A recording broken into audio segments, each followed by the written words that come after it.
Yo, what's going on YouTube? Welcome to my corner of the world. We are here checking out the video. Anime pull-up game is unrivaled. Now, last week I did a reaction to the video Anime pull-up game is unmatched. So I'm guessing that this one is like part two to that one. That last one, he cooked. Those were all peak anime pull-ups. Those were all peak moments, you know? So now we got this second part here that I'm excited to see. I will leave something in this video for you to go check out the first part if you haven't seen it already, so then you can like really enjoy this one with me as well. But anyway, let's hop in. Links to the original will be in the description if you want to check it out on your own. Let's run this up.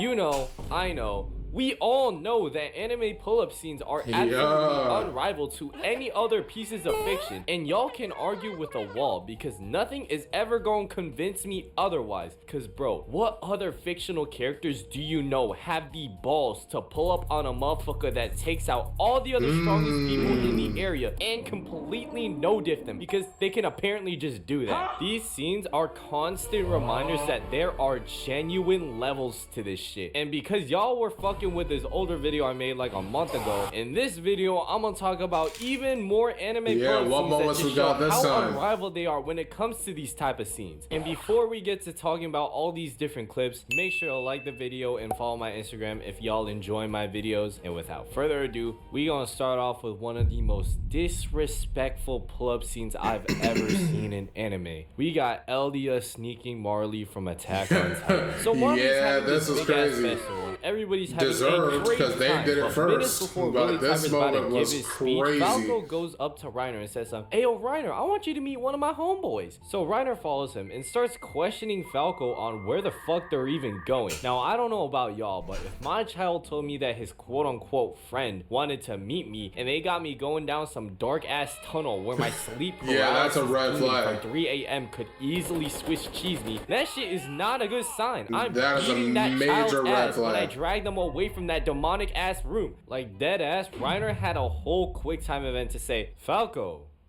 what the fuck are you doing? Stop this bullshit. But just like white people in horror movies, they always gotta go investigate. And I feel bad for Falco. He doesn't even got a clue in the world what's going on. All jolly and shit saying, Mr. Kruger, I got him to come over. And just for all of Reiner's PTSD to come crawling back as he realizes he got absolutely baited. It was Aaron's bitch ass. And bro, Aaron was for real putting his soul into this cosplay of a homeless dude. Bro got the greasy, musty ass hair and even cut his own leg off. The dedication for this shit was actually real. And before Reiner could even process anything of what was going on, it was already too late. Aaron was like, bitch ass boy, you gonna stay right there and sit your ass down.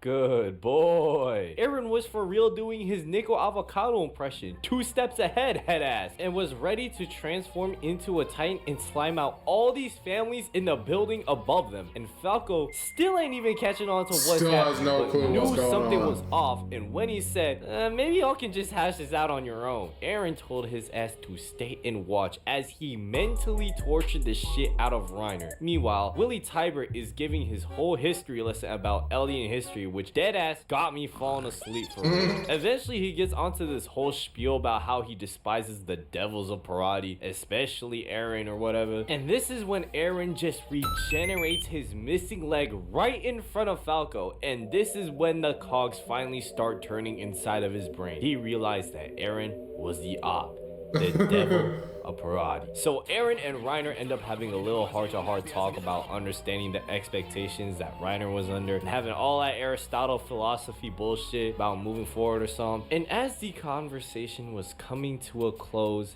Aaron says something. Oh yeah, by the way, Reiner, what number comes after 6? Don't Aaron, say it. You wouldn't dare. Don't say it. I'm climbing out your entire country. Don't play with me. It's don't. 7.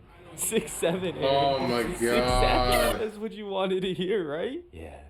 That's all I wanted to hear, twin. So, you not gonna slime us out no more, right? Right, Potato Chip? Oh, nah, I was capping. I'm gonna slime y'all out anyway. And twin, the millisecond that Willie Tiber was done declaring war on the island of Parati, Eren transformed from underneath, killed at least 10 families in the process, and says something, oh, you wanna wait Yo, more? this moment Say was less. so And just hype, proceeded bro. to put Willie Tiber in a blender and eat his bitch ass. And Eren was just straight up crashing out at this point. He was pulling out whole ass WWE. Nah, that shot of Aaron's Titan face. Hold on. And Eren. This shot right here goes so hard, bro.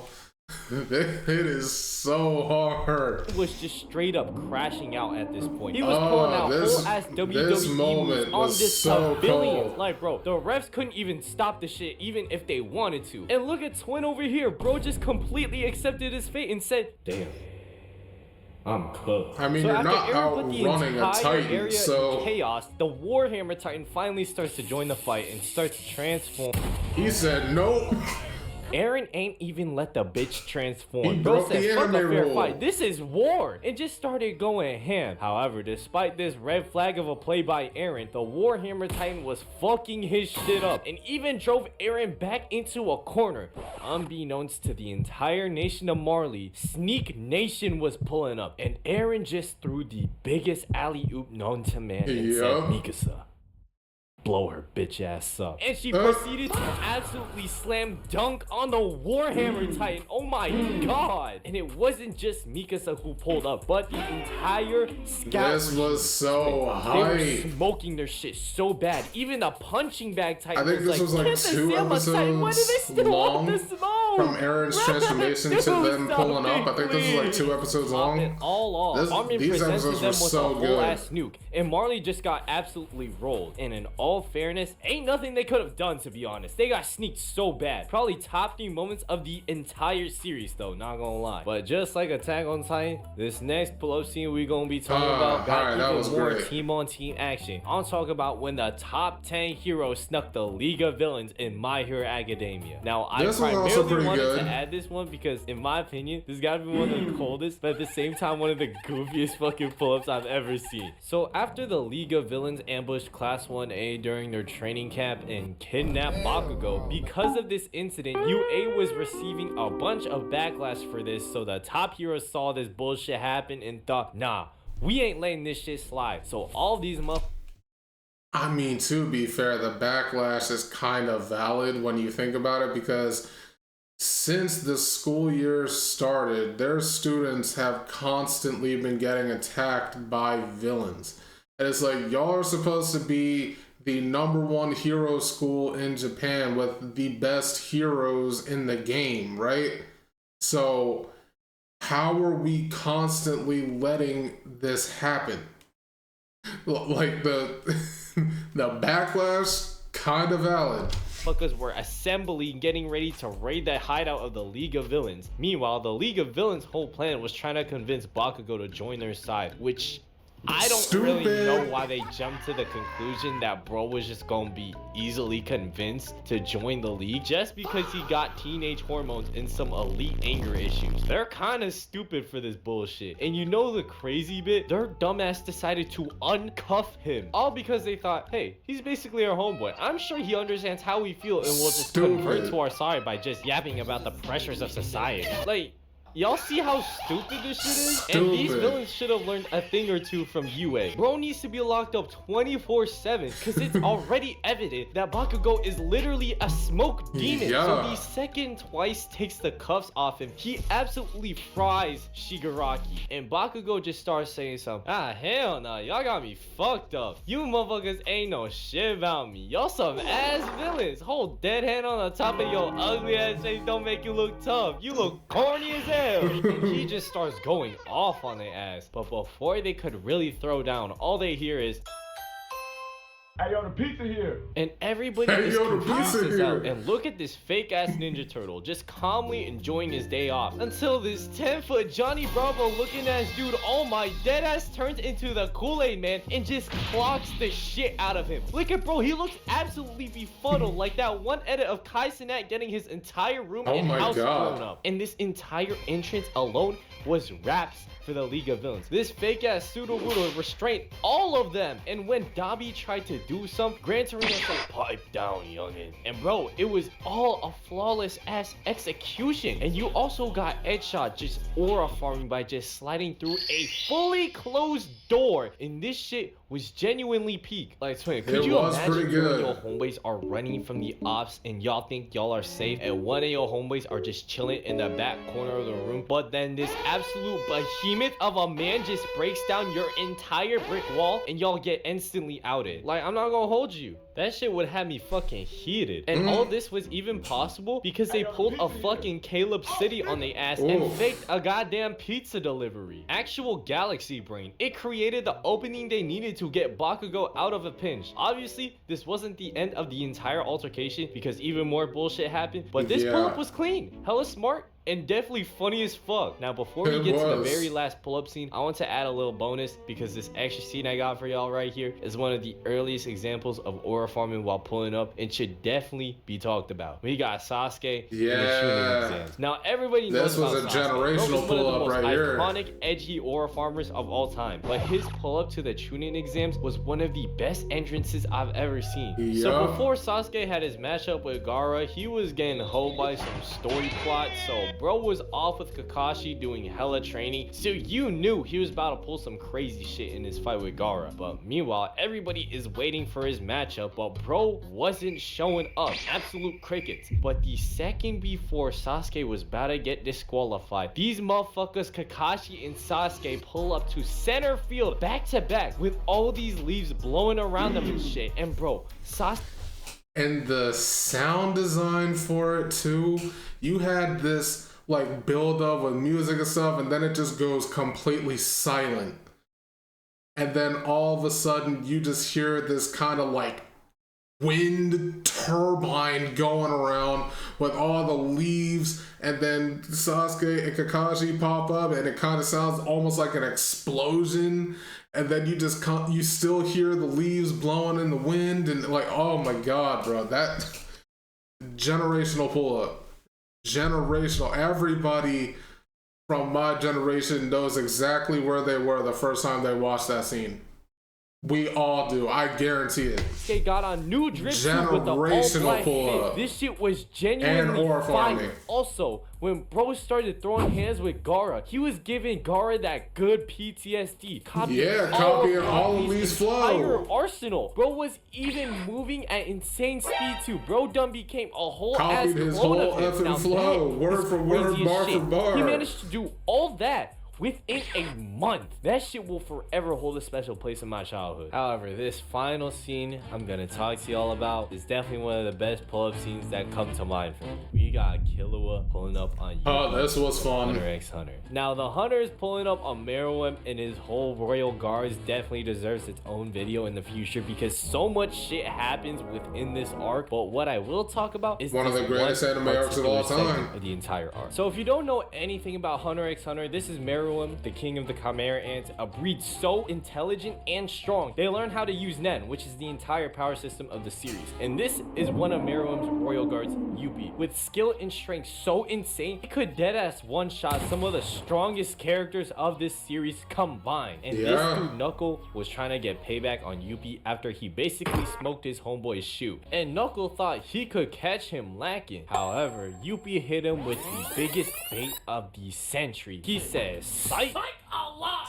Got your dumbass. And it was safe to say that Knuckle was beyond bro was about to get hit with a one-punch man hit from hell until out of nowhere, the absolute go. Killua hits him with the Narukame, and bro, you don't know how much this meant to me, man. Killua is one of my top 10 characters from anime of all time, so this was basically my equivalent of an NBA Killua was fantastic. And I love him. Killua pulling up to run the hands, it allowed Knuckles to take a few hits and then dip, which I can't lie, I can't blame him for at all. No, not at all. Bro knew he wasn't even in the same league as Yuppie. Yuppie is like a top 10 in the NBA compared to Knuckles stuck down in the G League. Anyways, Killua pulls up and bro is beyond pissed at the recent events of the raid, and bro was about to cook harder than prime little baby, staring at Yuppie like he just sold his parlay. And Killua pulled some shit that people in the show haven't seen until this moment. Bro started calmly walking toward this absolute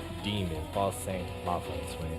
I just need to let loose real quick." I just need to let off a little steam. Casually getting a transformation Godspeed. nobody has seen before yet. And I kid you not, instant transmissions to this big ass. It gives him like a what, 54-piece combo? Saying another word. And when Yuppie ate that shit and tried to counter, Killua weaved his ass and whacked him across the face with this disrespectful ass kick. This was Killua's Godspeed form, which allowed him to basically use his electricity Nen-based powers on his entire body and basically became the Flash. Bro could start basically blink, and all of a sudden you're getting hit with a quick 1-2 combo, and before you can process anything, he teleports backwards to a stationary position, just staring you down with the most hating ass stare a kid could give you. Mind you, he is 12 years old, walking down this absolute demon. He was giving Yuppie straight belt to ass. Motherfucker was doing bro worse than Electro was doing Spider-Man. He was spamming these instant transmissions like he was playing Cookie Clicker. Like, bro, please tell me, how am I supposed to keep up with commentating this shit? Like, goodness, combos are that combo diabolical as fuck. If anything, this is some elite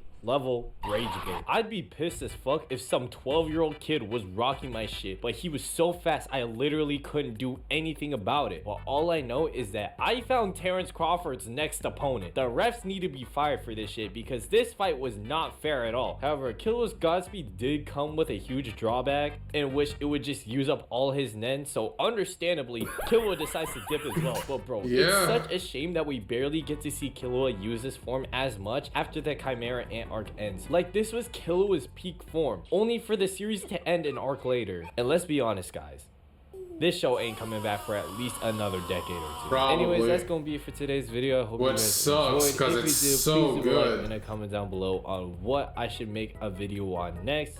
And yeah, Hunter x Hunter is such a good anime, man. It's honestly in my top 10.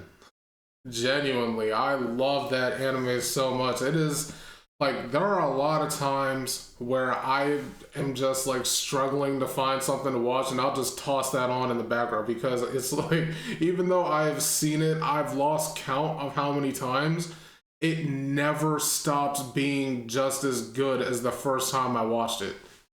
It is so good, and it has such a high replay value. Like, go watch it if you haven't seen it. You will not be disappointed.